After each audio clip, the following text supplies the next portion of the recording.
ಓಂ ಶಾಂತಿ. ಮಧುರಾತಿ ಮಧುರ ಶಿವ ಪರಮಾತ್ಮ ತಂದೆಯ ಮಧುರ ಮಹಾವಾಕ್ಯವನ್ನು ಕೇಳೋಣ. ಇಂದಿನ ಮುರಳಿಯ ದಿನಾಂಕವಾಗಿದೆ 1/7/2025. ಪ್ರಾತಃ ಮುರಳಿ ಬಾಪ್ತಾದ ಮಧುಬನ್.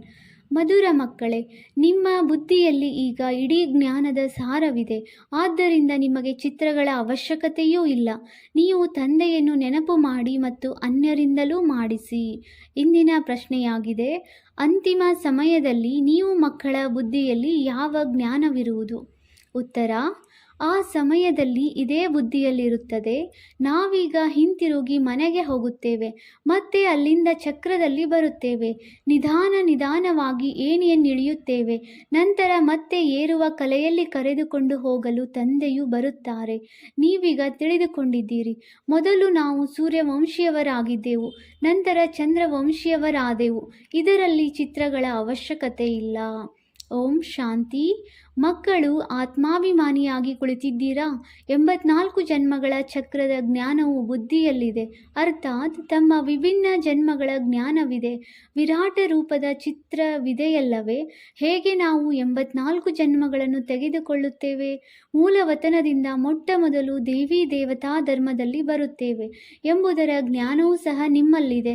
ಇದರಲ್ಲಿ ಚಿತ್ರದ ಯಾವುದೇ ಅವಶ್ಯಕತೆ ಇಲ್ಲ. ನಾವು ಯಾವುದೇ ಚಿತ್ರವನ್ನು ನೆನಪು ಮಾಡಬೇಕಾಗಿಲ್ಲ. ಅಂತಿಮದಲ್ಲಿ ಕೇವಲ ಇದೇ ನೆನಪಿರುವುದು: ನಾವು ಆತ್ಮರಾಗಿದ್ದೆವು, ಮೂಲವತನದ ನಿವಾಸಿಗಳಾಗಿದ್ದೇವೆ. ಇಲ್ಲಿ ನಿಮ್ಮ ಪಾತ್ರವಿದೆ, ಇದನ್ನು ಮರೆಯಬಾರದು. ಇವು ಮನುಷ್ಯ ಸೃಷ್ಟಿ ಚಕ್ರದ ಮಾತುಗಳೇ ಆಗಿವೆ ಮತ್ತು ಬಹಳ ಸರಳವಾಗಿದೆ. ಇದರಲ್ಲಿ ಚಿತ್ರಗಳ ಅವಶ್ಯಕತೆಯೇ ಇಲ್ಲ, ಏಕೆಂದರೆ ಈ ಚಿತ್ರಗಳೆಲ್ಲವೂ ಭಕ್ತಿ ಮಾರ್ಗದ ವಸ್ತುಗಳಾಗಿವೆ.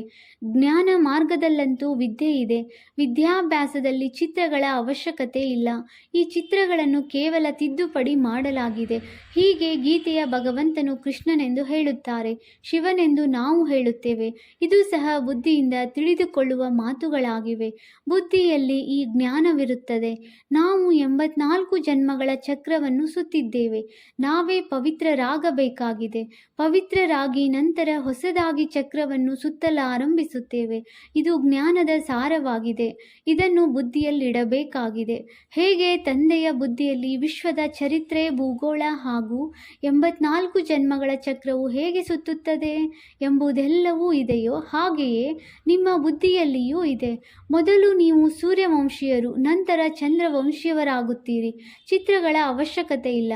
ಕೇವಲ ಮನುಷ್ಯರಿಗೆ ತಿಳಿಸುವುದಕ್ಕಾಗಿ ಚಿತ್ರಗಳನ್ನು ರಚಿಸಿದ್ದಾರೆ.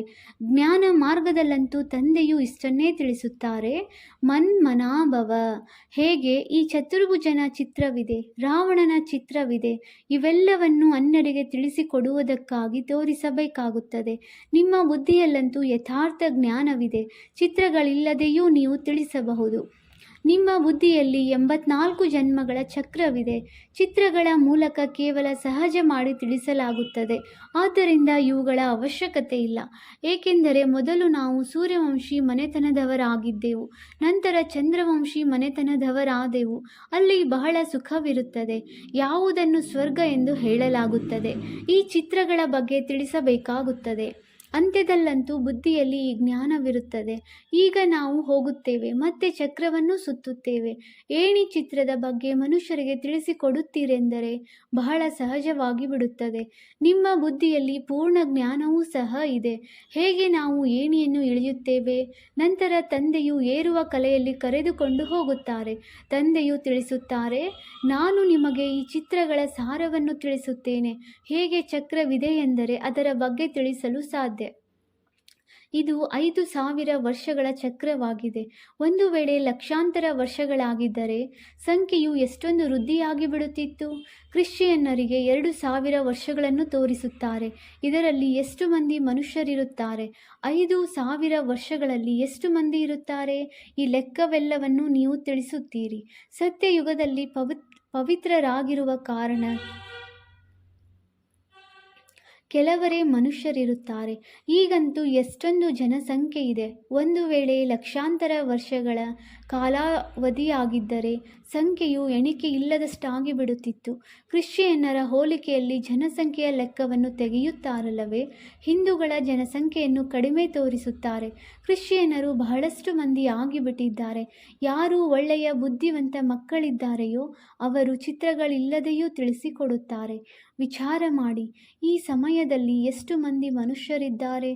ಹೊಸ ಪ್ರಪಂಚದಲ್ಲಿ ಎಷ್ಟು ಕಡಿಮೆ ಜನಸಂಖ್ಯೆ ಇರುತ್ತದೆ? ಈಗಂತೂ ಹಳೆಯ ಪ್ರಪಂಚವಾಗಿದೆ, ಇದರಲ್ಲಿ ಎಷ್ಟೊಂದು ಜನಸಂಖ್ಯೆ ಇದೆ. ನಂತರ ಹೊಸ ಪ್ರಪಂಚವು ಹೇಗೆ ಸ್ಥಾಪನೆಯಾಗುತ್ತದೆ, ಯಾರು ಸ್ಥಾಪನೆ ಮಾಡುತ್ತಾರೆ ಎಂಬುದೆಲ್ಲವನ್ನು ತಂದೆಯೇ ತಿಳಿಸುತ್ತಾರೆ. ಅವರೇ ಜ್ಞಾನ ಸಾಗರನಾಗಿದ್ದಾರೆ. ನೀವು ಮಕ್ಕಳು ಕೇವಲ ಈ 84 ಜನ್ಮಗಳ ಚಕ್ರವನ್ನೇ ಬುದ್ಧಿಯಲ್ಲಿಟ್ಟುಕೊಳ್ಳಬೇಕಾಗಿದೆ. ನಾವೀಗ ನರಕದಿಂದ ಸ್ವರ್ಗದಲ್ಲಿ ಹೋಗುತ್ತೇವೆಂದರೆ ಆಂತರಿಕವಾಗಿ ಖುಷಿ ಇರಬೇಕಲ್ಲವೇ? ಸತ್ಯಯುಗದಲ್ಲಿ ದುಃಖದ ಮಾತೇ ಇರುವುದಿಲ್ಲ. ಯಾವುದೇ ವಸ್ತುವಿನ ಪ್ರಾಪ್ತಿಗಾಗಿ ಪುರುಷಾರ್ಥ ಮಾಡಲು ಅಂತಹ ಅಪ್ರಾಪ್ತ ವಸ್ತು ಯಾವುದೂ ಇರುವುದಿಲ್ಲ. ಇಲ್ಲಂತೂ ಈ ಯಂತ್ರವೂ ಬೇಕು, ಇದೂ ಬೇಕು ಎಂದು ಪುರುಷಾರ್ಥ ಮಾಡಬೇಕಾಗುತ್ತದೆ. ಆದರೆ ಅಲ್ಲಿ ಎಲ್ಲ ಪ್ರಕಾರದ ಸುಖವಿರುತ್ತದೆ. ಹೇಗೆ ಯಾವುದೇ ಮಹಾರಾಜನಿರುತ್ತಾನೆಂದರೆ ಅವನ ಬಳಿ ಎಲ್ಲ ಪ್ರಕಾರದಲ್ಲಿಯೂ ಸುಖವಿರುತ್ತದೆ. ಬಡವರ ಬಳಿ ಎಲ್ಲ ಸುಖವಿರುವುದಿಲ್ಲ. ಆದರೆ ಇದಂತೂ ಕಲಿಯುಗವಾಗಿದೆ. ಆದ್ದರಿಂದ ಈ ರೋಗ ಇತ್ಯಾದಿಗಳು ಇವೆ.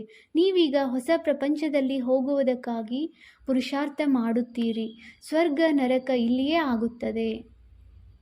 ಈ ಸೂಕ್ಷ್ಮ ವತನದ ಯಾವ ಆಟ ಪಾಠಗಳಿವೆಯೋ ಇದು ಸಮಯವನ್ನು ಕಳೆಯುವುದಕ್ಕಾಗಿ ಇದೆ. ಕರ್ಮಾತೀತ ಸ್ಥಿತಿಯಾಗುವವರೆಗೆ ಸಮಯವನ್ನು ವ್ಯತೀತ ಮಾಡಲು ಇವೆಲ್ಲ ಆಟ ಪಾಠಗಳಿವೆ. ಕರ್ಮಾತೀತ ಸ್ಥಿತಿಯು ಬಂದು ಬಿಟ್ಟಿತೆಂದರೆ ಕೇವಲ ಇದೇ ನೆನಪಿರುವುದು, ನಾನಾತ್ಮನು ಈಗ 84 ಜನ್ಮಗಳನ್ನು ಪೂರ್ಣ ಮಾಡಿದೆನು. ನಾವೀಗ ಮನೆಗೆ ಹೋಗುತ್ತೇವೆ. ನಂತರ ಸತೋ ಪ್ರಧಾನ ಪ್ರಪಂಚದಲ್ಲಿ ಸತೋ ಪ್ರಧಾನ ಪಾತ್ರವನ್ನು ಅಭಿನಯಿಸುತ್ತೇವೆ. ಈ ಜ್ಞಾನವನ್ನು ಬುದ್ಧಿಯಲ್ಲಿಟ್ಟುಕೊಳ್ಳುತ್ತೀರಿ. ಅಂದ ಮೇಲೆ ಇದರಲ್ಲಿ ಚಿತ್ರಗಳ ಅವಶ್ಯಕತೆ ಇರುವುದಿಲ್ಲ. ಹೇಗೆ ವಕೀಲರು ಎಷ್ಟೊಂದು ಓದುತ್ತಾರೆ, ವಕೀಲರಾಗಿ ಬಿಟ್ಟ ಮೇಲೆ ಯಾವುದನ್ನು ಓದಿದರೋ ಅದು ಸಮಾಪ್ತಿಯಾಗುವುದು, ಪ್ರಾರಬ್ಧದ ಫಲಿತಾಂಶವೂ ಬರುವುದು. ನೀವು ಸಹ ಓದಿ ನಂತರ ಹೋಗಿ ರಾಜ್ಯಭಾರ ಮಾಡುತ್ತೀರಿ. ಅಲ್ಲಿ ಜ್ಞಾನದ ಅವಶ್ಯಕತೆ ಇಲ್ಲ. ಈ ಚಿತ್ರಗಳಲ್ಲಿಯೂ ಸಹ ಯಾವುದು ಸರಿ ಯಾವುದು ತಪ್ಪೆಂದು ನಿಮ್ಮ ಬುದ್ಧಿಯಲ್ಲಿದೆ. ತಂದೆಯು ಕುಳಿತು ತಿಳಿಸುತ್ತಾರೆ. ಲಕ್ಷ್ಮೀನಾರಾಯಣರು ಯಾರು, ಈ ವಿಷ್ಣು ಯಾರು? ವಿಷ್ಣುವಿನ ಚಿತ್ರದಲ್ಲಿ ಮನುಷ್ಯರು ತಬ್ಬಿಬ್ಬಾಗುತ್ತಾರೆ. ಅರ್ಥವನ್ನು ತಿಳಿದುಕೊಳ್ಳದೆ ಪೂಜೆ ಮಾಡುವುದು ವ್ಯರ್ಥವಾಗಿ ಬಿಡುತ್ತದೆ. ಏನನ್ನೂ ತಿಳಿದುಕೊಂಡಿಲ್ಲ. ಹೇಗೆ ವಿಷ್ಣುವನ್ನು ತಿಳಿದುಕೊಂಡಿಲ್ಲ, ಲಕ್ಷ್ಮೀನಾರಾಯಣರನ್ನು ತಿಳಿದುಕೊಂಡಿಲ್ಲ. ಲಕ್ಷ್ಮೀನಾರಾಯಣ ಬ್ರಹ್ಮ ವಿಷ್ಣು ಶಂಕರನನ್ನು ತಿಳಿದುಕೊಂಡಿಲ್ಲ. ಬ್ರಹ್ಮನಂತೂ ಇಲ್ಲಿದ್ದಾರೆ. ಇವರು ಪವಿತ್ರರಾಗಿ ಶರೀರವನ್ನು ಬಿಟ್ಟು ಹೋಗುತ್ತಾರೆ. ಈ ಹಳೆಯ ಪ್ರಪಂಚದಿಂದ ವೈರಾಗ್ಯವಿದೆ. ಇಲ್ಲಿಯ ಕರ್ಮ ಬಂಧನವು ದುಃಖ ಕೊಡುವಂಥದ್ದಾಗಿದೆ. ಈಗ ತಂದೆಯು ತಿಳಿಸುತ್ತಾರೆ, ಮಕ್ಕಳೇ, ತಮ್ಮ ಮನೆಗೆ ನಡೆಯಿರಿ. ಅಲ್ಲಿ ದುಃಖದ ಹೆಸರು ಗುರುತು ಇರುವುದಿಲ್ಲ. ಮೊದಲು ನೀವು ತಮ್ಮ ಮನೆಯಲ್ಲಿದ್ದೀರಿ, ನಂತರ ರಾಜಧಾನಿಯಲ್ಲಿ ಬಂದಿರಿ. ಈಗ ತಂದೆಯು ಪಾವನರನ್ನಾಗಿ ಮಾಡಲು ಪುನಃ ಬಂದಿದ್ದಾರೆ. ಈ ಸಮಯದಲ್ಲಿ ಮನುಷ್ಯರ ಆಹಾರ ಪಾನೀಯಗಳೆಲ್ಲವೂ ಎಷ್ಟೊಂದು ಕೊಳಕಾಗಿದೆ. ಎಂತೆಂತಹ ಪದಾರ್ಥಗಳನ್ನು ಸೇವಿಸುತ್ತಿರುತ್ತಾರೆ. ಅಲ್ಲಿ ದೇವತೆಗಳು ಇಂತಹ ಕೊಳಕು ಪದಾರ್ಥಗಳನ್ನು ತಿನ್ನುವುದಿಲ್ಲ. ಭಕ್ತಿ ಮಾರ್ಗವು ನೋಡಿ ಹೇಗಿದೆ. ಮನುಷ್ಯರನ್ನು ಬಲಿ ಕೊಡುತ್ತಾರೆ. ತಂದೆಯು ತಿಳಿಸುತ್ತಾರೆ, ಇದು ಸಹ ನಾಟಕದಲ್ಲಿ ಮಾಡಲ್ಪಟ್ಟಿದೆ. ಹಳೆಯ ಪ್ರಪಂಚದಿಂದ ಹೊಸ ಪ್ರಪಂಚವು ಅವಶ್ಯವಾಗಿ ಬರಬೇಕಾಗಿದೆ. ನಾವು ಸತೋ ಪ್ರಧಾನರಾಗುತ್ತಿದ್ದೇವೆ ಎಂಬುದನ್ನು ನೀವೀಗ ತಿಳಿದುಕೊಂಡಿದ್ದೀರಿ. ಇದನ್ನಂತೂ ಬುದ್ಧಿಯು ತಿಳಿದುಕೊಳ್ಳುತ್ತದೆಯಲ್ಲವೇ? ಇದರಲ್ಲಿ ಚಿತ್ರಗಳಿಲ್ಲದಿದ್ದರೆ ಇನ್ನೂ ಒಳ್ಳೆಯದು.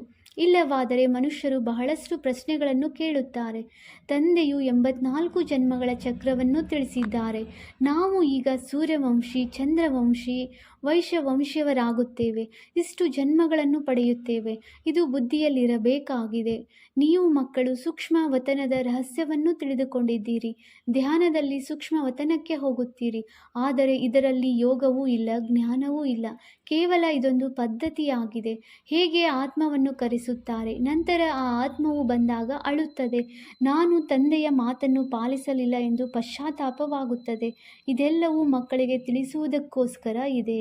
ಇದರಿಂದ ಮಕ್ಕಳು ಪುರುಷಾರ್ಥದಲ್ಲಿ ತೊಡಗಲಿ, ತಪ್ಪು ಮಾಡದಿರಲಿ ಎಂದು. ಮಕ್ಕಳು ಸದಾ ಈ ಗಮನವನ್ನಿಡಿ.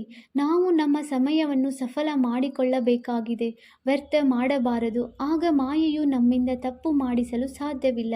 ತಂದೆಯೂ ಸಹ ತಿಳಿಸುತ್ತಿರುತ್ತಾರೆ, ಮಕ್ಕಳೇ, ಸಮಯವನ್ನು ವ್ಯರ್ಥ ಮಾಡಬೇಡಿ. ಅನೇಕರಿಗೆ ಮಾರ್ಗ ತಿಳಿಸುವ ಪುರುಷಾರ್ಥ ಮಾಡಿ ಮಹಾದಾನಿಗಳಾಗಿ ತಂದೆಯನ್ನು ನೆನಪು ಮಾಡಿದ್ದೇ ಆದರೆ ವಿಕರ್ಮಗಳು ವಿನಾಶವಾಗುತ್ತವೆ. ಯಾರೆಲ್ಲ ಬರುವರೋ ಅವರಿಗೆ ಇದನ್ನು ತಿಳಿಸಿಕೊಡಿ ಮತ್ತು 84 ಜನ್ಮಗಳ ಚಕ್ರವನ್ನು ತಿಳಿಸಿಕೊಡಿ. ವಿಶ್ವದ ಚರಿತ್ರೆ, ಭೂಗೋಳವು ಹೇಗೆ ಪುನರಾವರ್ತನೆಯಾಗುತ್ತದೆ ಎಂದು ಸಾರ ರೂಪದಲ್ಲಿ ಇಡೀ ಚಕ್ರವು ಬುದ್ಧಿಯಲ್ಲಿರಬೇಕು. ನೀವು ಮಕ್ಕಳಿಗೆ ಖುಷಿ ಇರಬೇಕು. ನಾವೀಗ ಈ ಕೊಳಕು ಪ್ರಪಂಚದಿಂದ ಬಿಡುಗಡೆಯಾಗುತ್ತೇವೆ. ಸ್ವರ್ಗ ನರಕ ಇಲ್ಲಿಯೇ ಇದೆ ಎಂದು ಮನುಷ್ಯರು ತಿಳಿಯುತ್ತಾರೆ. ಒಳ್ಳೆಯ ಕರ್ಮ ಮಾಡಿದ್ದಾರೆ, ಆದ್ದರಿಂದ ಸುಖವೂ ಸಿಕ್ಕಿದೆ. ನೀವೀಗ ಬಹಳ ಒಳ್ಳೆಯ ಕರ್ಮ ಮಾಡುತ್ತೀರಿ, ಅದರಿಂದ 21 ಜನ್ಮಗಳಿಗಾಗಿ ನೀವು ಸುಖ ಪಡೆಯುತ್ತೀರಿ. ಅವರಂತೂ ಒಂದು ಜನ್ಮಕ್ಕಾಗಿಯೇ ನಾವು ಸ್ವರ್ಗದಲ್ಲಿದ್ದೇವೆಂದು ತಿಳಿದುಕೊಳ್ಳುತ್ತಾರೆ. ತಂದೆಯು ತಿಳಿಸುತ್ತಾರೆ, ಅದು ಅಲ್ಪ ಕಾಲದ ಸುಖವಾಗಿದೆ, ನಿಮ್ಮದು 21 ಜನ್ಮಗಳ ಸುಖವಾಗಿದೆ. ಇದಕ್ಕಾಗಿಯೇ ತಂದೆಯು ತಿಳಿಸುತ್ತಾರೆ, ಎಲ್ಲರಿಗೆ ಮಾರ್ಗವನ್ನು ತಿಳಿಸುತ್ತಾ ಹೋಗಿ. ತಂದೆಯ ಮಾತಿನಿಂದಲೇ ನಿರೋಗಿಗಳಾಗುತ್ತೀರಿ ಮತ್ತು ಸ್ವರ್ಗದ ಮಾಲೀಕರಾಗಿ ಬಿಡುತ್ತೀರಿ. ಸ್ವರ್ಗದಲ್ಲಿ ರಾಜ್ಯ ಭಾಗ್ಯವಿದೆ, ಅದನ್ನು ನೆನಪು ಮಾಡಿ. ನಿಮಗೆ ರಾಜಧಾನಿ ಇತ್ತು, ಈಗಿಲ್ಲ. ಇದು ಭಾರತದ ಮಾತಾಗಿದೆ. ಉಳಿದೆಲ್ಲವೂ ಶಾಖೆಗಳಾಗಿವೆ. ಕೊನೆಯಲ್ಲಿ ಎಲ್ಲರೂ ಹೊರಟು ಹೋಗುತ್ತಾರೆ. ನಂತರ ನಾವು ಹೊಸ ಪ್ರಪಂಚದಲ್ಲಿ ಹೋಗುತ್ತೇವೆ. ಇದನ್ನು ತಿಳಿಸಿಕೊಡುವುದರಲ್ಲಿ ಚಿತ್ರಗಳ ಅವಶ್ಯಕತೆ ಇಲ್ಲ. ಈ ಮೂಲವತನ ಸೂಕ್ಷ್ಮವತನವನ್ನು ಕೇವಲ ತಿಳಿಸುವುದಕ್ಕಾಗಿ ತೋರಿಸುತ್ತಾರೆ. ಉಳಿದೆಲ್ಲ ಚಿತ್ರಗಳನ್ನು ಭಕ್ತಿ ಮಾರ್ಗದವರು ರಚಿಸಿದ್ದಾರೆ. ಆದ್ದರಿಂದ ನಾವು ಅದನ್ನು ಪುನಃ ತಿದ್ದುಪಡಿ ಮಾಡಿಸಬೇಕಾಗುತ್ತದೆ.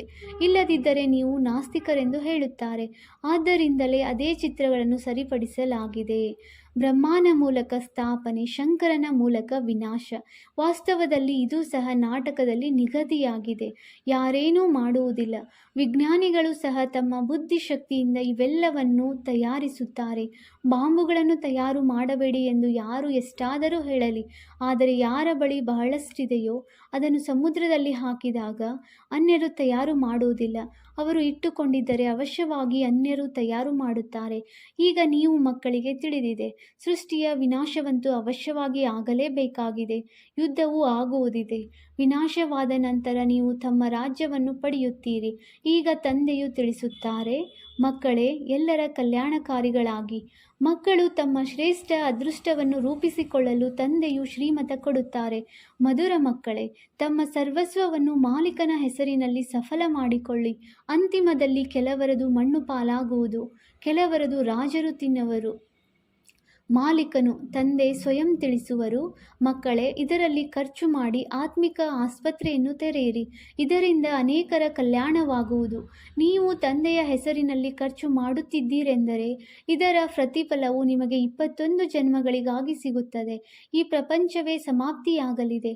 ಆದ್ದರಿಂದ ಎಷ್ಟು ಸಾಧ್ಯವೋ ಅಷ್ಟು ಮಾಲೀಕನ ಹೆಸರಿನಲ್ಲಿ ಸಫಲ ಮಾಡಿಕೊಳ್ಳಿ. ಮಾಲೀಕನು ಶಿವ ತಂದೆಯಾಗಿದ್ದಾರಲ್ಲವೇ? ಭಕ್ತಿ ಮಾರ್ಗದಲ್ಲಿಯೂ ಅವರ ಹೆಸರಿನ ಮೇಲೆ ದಾನ ಪುಣ್ಯ ಮಾಡುತ್ತಿದ್ದರು. ಈಗಂತೂ ಡೈರೆಕ್ಟ್ ಆಗಿದೆ. ಮಾಲೀಕ ತಂದೆಯ ಹೆಸರಿನಲ್ಲಿ ದೊಡ್ಡ ದೊಡ್ಡ ವಿಶ್ವವಿದ್ಯಾಲಯಗಳನ್ನು ತೆರೆಯುತ್ತಾ ಹೋಗಿ. ಇದರಿಂದ ಅನೇಕರ ಕಲ್ಯಾಣವಾಗುವುದು. 21 ಜನ್ಮಗಳಿಗಾಗಿ ರಾಜ್ಯ ಭಾಗ್ಯವನ್ನು ಪಡೆಯುತ್ತೀರಿ. ಇಲ್ಲದಿದ್ದರೆ ಈ ಹಣ ಅಂತಸ್ತು ಎಲ್ಲವೂ ಸಮಾಪ್ತಿಯಾಗಿ ಬಿಡುತ್ತದೆ. ಭಕ್ತಿ ಮಾರ್ಗದಲ್ಲಿ ಸಮಾಪ್ತಿಯಾಗುವುದಿಲ್ಲ. ಈಗಂತೂ ಸಮಾಪ್ತಿಯಾಗುವುದಿದೆ. ನೀವೀಗ ಎಷ್ಟಾದರೂ ಖರ್ಚು ಮಾಡಿ, ಪ್ರತಿಫಲವು ಸಿಗುವುದು. ತಂದೆಯ ಹೆಸರಿನಲ್ಲಿ ಎಲ್ಲರ ಕಲ್ಯಾಣ ಮಾಡಿ, ಅದರಿಂದ 21 ಜನ್ಮಗಳ ಆಸ್ತಿಯೂ ಸಿಗುವುದು. ತಂದೆಯು ಎಷ್ಟು ಚೆನ್ನಾಗಿ ತಿಳಿಸಿಕೊಡುತ್ತಾರೆ. ಯಾರ ಅದೃಷ್ಟದಲ್ಲಿದೆಯೋ ಅವರು ಈಶ್ವರಾರ್ಥವಾಗಿ ಖರ್ಚು ಮಾಡುತ್ತಿರುತ್ತಾರೆ. ತಮ್ಮ ಗೃಹಸ್ಥವನ್ನು ಸಂಭಾಲನೆ ಮಾಡಬೇಕಾಗಿದೆ. ಇವರ ಬ್ರಹ್ಮರವರ ಪಾತ್ರವೇ ಹೀಗಿತ್ತು. ಒಮ್ಮೆಲೆ ನಶೆ ಏರಿಬಿಟ್ಟಿತು. ತಂದೆಯು ರಾಜ್ಯ ಭಾಗ್ಯವನ್ನೇ ಕೊಡುತ್ತಾರೆಂದರೆ ಇದೆಲ್ಲವೂ ಗುಲಾಮಿತನವಾಗಿದೆ. ಇದನ್ನೇನು ಮಾಡುವುದು ಎಂದು ಅರ್ಥವಾಯಿತು. ನೀವೆಲ್ಲರೂ ರಾಜ್ಯ ಭಾಗ್ಯವನ್ನು ಪಡೆಯಲು ಕುಳಿತಿದ್ದೀರಿ. ಅಂದ ಮೇಲೆ ಇವರನ್ನು ಫಾಲೋ ಮಾಡಿ. ನಿಮಗೆ ತಿಳಿದಿದೆ ಇವರು ಹೇಗೆ ಎಲ್ಲವನ್ನು ತ್ಯಜಿಸಿಬಿಟ್ಟರು. ನಶೆ ಏರಿಬಿಟ್ಟಿತು. ಓಹೋ, ರಾಜ್ಯ ಭಾಗ್ಯವೂ ಸಿಗುತ್ತದೆ. ಅಲಿಫನಿಗೆ ಅಲ್ಲಾ ಸಿಕ್ಕಿದರು. ಆಗ ಭಾಗಿದಾರರಿಗೂ ರಾಜ್ಯ ಭಾಗ್ಯವನ್ನೂ ಕೊಟ್ಟರು. ಹಾಗೆ ನೋಡಿದರೆ ಇವರಿಗೆ ಏನೂ ಕಡಿಮೆ ಇರಲಿಲ್ಲ. ರಾಜನಂತಿದ್ದರು. ಒಳ್ಳೆಯ ವ್ಯಾಪಾರವಿತ್ತು. ಈಗ ನಿಮಗೆ ಈ ರಾಜ್ಯ ಭಾಗ್ಯವೂ ಸಿಗುತ್ತಿದೆ. ಇದರಿಂದ ಅನ್ಯರ ಕಲ್ಯಾಣವಾಗಲಿದೆ. ಮೊದಲು ಆರಂಭದಲ್ಲಿ ಬಟ್ಟಿ ಮಾಡಿದಾಗ ಅದರಲ್ಲಿ ಕೆಲವರು ಪಕ್ಕಾ ತಯಾರಾದರು, ಕೆಲವರು ಕಚ್ಚಾ ಆಗಿಯೇ ಉಳಿದುಕೊಂಡರು. ಸರ್ಕಾರವು ಸಹ ನೋಟುಗಳನ್ನು ತಯಾರು ಮಾಡುತ್ತದೆ. ಸರಿಯಾಗಿ ತಯಾರಾಗಲಿಲ್ಲವೆಂದರೂ ಸರ್ಕಾರವು ಅದನ್ನು ಸುಟ್ಟು ಹಾಕಬೇಕಾಗುತ್ತದೆ. ಮೊದಲಂತೂ ಬೆಳ್ಳಿಯ ನಾಣ್ಯಗಳು ಚಲಾವಣೆಯಲ್ಲಿತ್ತು. ಚಿನ್ನ ಬೆಳ್ಳಿಯು ಬಹಳ ಹೇರಳವಾಗಿತ್ತು. ಈಗಂತೂ ಏನಾಗಿದೆ, ಕೆಲವರದನ್ನು ರಾಜರು ತಿಂದು ಬಿಡುತ್ತಾರೆ, ಕೆಲವರದನ್ನು ಕಳ್ಳರು ಕದಿಯುತ್ತಾರೆ. ಎಷ್ಟೊಂದು ಕಳ್ಳತನವಾಗುತ್ತದೆ. ಬರಗಾಲವೂ ಬರುತ್ತದೆ. ಇದು ರಾವಣ ರಾಜ್ಯವಾಗಿದೆ. ಸತ್ಯಯುಗಕ್ಕೆ ರಾಮರಾಜ್ಯವೆಂದು ಹೇಳಲಾಗುತ್ತದೆ. ತಂದೆಯು ತಿಳಿಸುತ್ತಾರೆ, ನಿಮ್ಮನ್ನು ಇಷ್ಟು ಶ್ರೇಷ್ಠರನ್ನಾಗಿ ಮಾಡಿದೆನು, ಮತ್ತೆ ನೀವು ಹೇಗೆ ಕಂಗಾಲಾದಿರಿ. ಈಗ ನೀವು ಮಕ್ಕಳಿಗೆ ಎಷ್ಟೊಂದು ಜ್ಞಾನವೂ ಸಿಗುತ್ತಿದೆ ಅಂದಾಗ ಎಷ್ಟೊಂದು ಖುಷಿ ಇರಬೇಕು. ದಿನ ಪ್ರತಿದಿನ ಖುಷಿಯು ಹೆಚ್ಚುತ್ತಾ ಹೋಗುವುದು. ಯಾತ್ರೆಯಲ್ಲಿ ಎಷ್ಟು ಸಮೀಪ ಹೋಗುತ್ತೀರೋ ಅಷ್ಟು ಖುಷಿ ಇರುವುದು. ನಿಮಗೆ ತಿಳಿದಿದೆ, ಶಾಂತಿಧಾಮ ಸುಖಧಾಮವು ಸನ್ಮುಖದಲ್ಲಿ ನಿಂತಿದೆ. ವೈಕುಂಠದ ವೃಕ್ಷವು ಕಂಡುಬರುತ್ತಿದೆ. ಈಗ ನಾವು ಹೋದವೆಂದರೆ ಹೋದೆವು, ಒಳ್ಳೆಯದು. ಮಧುರಾತಿ ಮಧುರ ಅಗಲಿ ಮರಳಿ ಸಿಕ್ಕಿರುವ ಮಕ್ಕಳ ಪ್ರತಿ ಮಾತಾಪಿತ ಬಾಪ್ದಾದಾರವರ ನೆನಪು, ಪ್ರೀತಿ ಹಾಗೂ ಸುಪ್ರಭಾತ. ಆತ್ಮೀಯ ಮಕ್ಕಳಿಗೆ ಆತ್ಮೀಯ ತಂದೆಯ ನಮಸ್ತೆ. ನಾವು ಆತ್ಮೀಯ ಮಕ್ಕಳಿಂದ ಆತ್ಮೀಯ ತಂದೆಗೆ ನೆನಪು, ಪ್ರೀತಿ ಹಾಗೂ ನಮಸ್ತೆ ನಮಸ್ತೆ ನಮಸ್ತೆ. ಧಾರಣೆಗಾಗಿ ಮುಖ್ಯ ಸಾರ. ಪಾಯಿಂಟ್ ನಂಬರ್ 1, ತಮ್ಮ ಸಮಯವನ್ನು ಸಫಲ ಮಾಡಿಕೊಳ್ಳಲು ಗಮನವನ್ನಿಡಬೇಕಾಗಿದೆ. ಮಾಯೆಯು ತಪ್ಪು ಮಾಡಿಸದಿರಲಿ. ಇದಕ್ಕಾಗಿ ಮಹಾದಾನಿಗಳಾಗಿ ಅನೇಕರಿಗೆ ಮಾರ್ಗ ತಿಳಿಸುವುದರಲ್ಲಿ ಆಗಿರಬೇಕಾಗಿದೆ. ಪಾಯಿಂಟ್ ನಂಬರ್ 2, ತಮ್ಮ ಶ್ರೇಷ್ಠ ಅದೃಷ್ಟವನ್ನು ರೂಪಿಸಿಕೊಳ್ಳಲು ಧಣಿಯ ಹೆಸರಿನಲ್ಲಿ ಎಲ್ಲವನ್ನು ಸಫಲ ಮಾಡಿಕೊಳ್ಳಬೇಕಾಗಿದೆ. ಈಶ್ವರೀಯ ವಿಶ್ವವಿದ್ಯಾಲಯವನ್ನು ತೆರೆಯಬೇಕು. ವರದಾನ: ಸರ್ವಶ್ರೇಷ್ಠ ತಂದೆಯನ್ನು ಪ್ರತ್ಯಕ್ಷಗೊಳಿಸುವ ಶುಭ ಮತ್ತು ಶ್ರೇಷ್ಠ ಕರ್ಮಧಾರಿ ಭವ. ಹೇಗೆ ಬಲಭುಜದಿಂದ ಸದಾ ಶುಭ ಮತ್ತು ಶ್ರೇಷ್ಠ ಕರ್ಮವನ್ನು ಮಾಡುತ್ತಾರೆ, ಹಾಗೆಯೇ ತಾವು ಬಲಭುಜಧಾರಿ ಮಕ್ಕಳು ಸದಾ ಶುಭ ಮತ್ತು ಶ್ರೇಷ್ಠ ಕರ್ಮಧಾರಿ ಆಗಿರಿ. ತಮ್ಮ ಪ್ರತಿ ಕರ್ಮವು ಶ್ರೇಷ್ಠಾತಿ ಶ್ರೇಷ್ಠ ತಂದೆಯನ್ನು ಪ್ರತ್ಯಕ್ಷ ಮಾಡುವಂಥದ್ದಾಗಿರಲಿ. ಏಕೆಂದರೆ ಕರ್ಮವೇ ಸಂಕಲ್ಪ ಅಥವಾ ಮಾತನ್ನು ಪ್ರತ್ಯಕ್ಷ ಪ್ರಮಾಣದ ರೂಪದಲ್ಲಿ ಸ್ಪಷ್ಟಪಡಿಸುವಂಥದ್ದಾಗಿದೆ. ಕರ್ಮವನ್ನು ಎಲ್ಲರೂ ನೋಡಬಹುದು, ಕರ್ಮದ ಮೂಲಕ ಅನುಭವ ಮಾಡಬಹುದು. ಆದ್ದರಿಂದ ಭಲೆ ಆತ್ಮಿಕ ದೃಷ್ಟಿಯ ಮೂಲಕ, ಭಲೆ ತಮ್ಮ ಖುಷಿಯ ಆತ್ಮೀಯತೆಯ ಚಹರೆಯ ಮೂಲಕ ತಂದೆಯನ್ನು ಪ್ರತ್ಯಕ್ಷಗೊಳಿಸಿರಿ. ಇದು ಸಹ ಕರ್ಮವೇ ಆಗಿದೆ. ಸ್ಲೋಗನ್: ಆತ್ಮೀಯತೆಯ ಅರ್ಥವಾಗಿದೆ. ನಯನಗಳಲ್ಲಿ ಪವಿತ್ರತೆಯ ಹೊಳಪು ಮತ್ತು ಮುಖದಲ್ಲಿ ಪವಿತ್ರತೆಯ ಮುಗುಳ್ನಗೆ ಇರಲಿ. ಅವ್ಯಕ್ತ ಸೂಚನೆ: ಸಂಕಲ್ಪ ಶಕ್ತಿಯನ್ನು ಜಮಾ ಮಾಡಿ ಶ್ರೇಷ್ಠ ಸೇವೆಗೆ ನಿಮಿತ್ತವಾಗಿ. ಹೇಗೆ ಇತ್ತೀಚೆಗೆ ಸೂರ್ಯನ ಶಕ್ತಿಯನ್ನು ಜಮಾ ಮಾಡಿ ಹಲವಾರು ಕೆಲಸಗಳನ್ನು ಸಫಲವಾಗಿ ಮಾಡುತ್ತಾರೆ, ಅದೇ ರೀತಿ ತಾವು ಸಂಕಲ್ಪ ಶಕ್ತಿಯನ್ನು ಜಮಾ ಮಾಡಿ ಆಗ ಅನ್ಯರಲ್ಲಿ ಸಹ ಬಲ ತುಂಬಬಹುದು, ಅನೇಕ ಕಾರ್ಯವನ್ನು ಸಫಲ ಮಾಡಬಹುದು. ಯಾರು ಸಾಹಸಹೀನರಾಗಿದ್ದಾರೆ ಅವರಿಗೆ ವಾಣಿಯ ಜೊತೆ ಜೊತೆ ಶ್ರೇಷ್ಠ ಸಂಕಲ್ಪದ ಸೂಕ್ಷ್ಮ ಶಕ್ತಿಯಿಂದ ಸಾಹಸವಂತರಾಗಿ ಮಾಡಿ.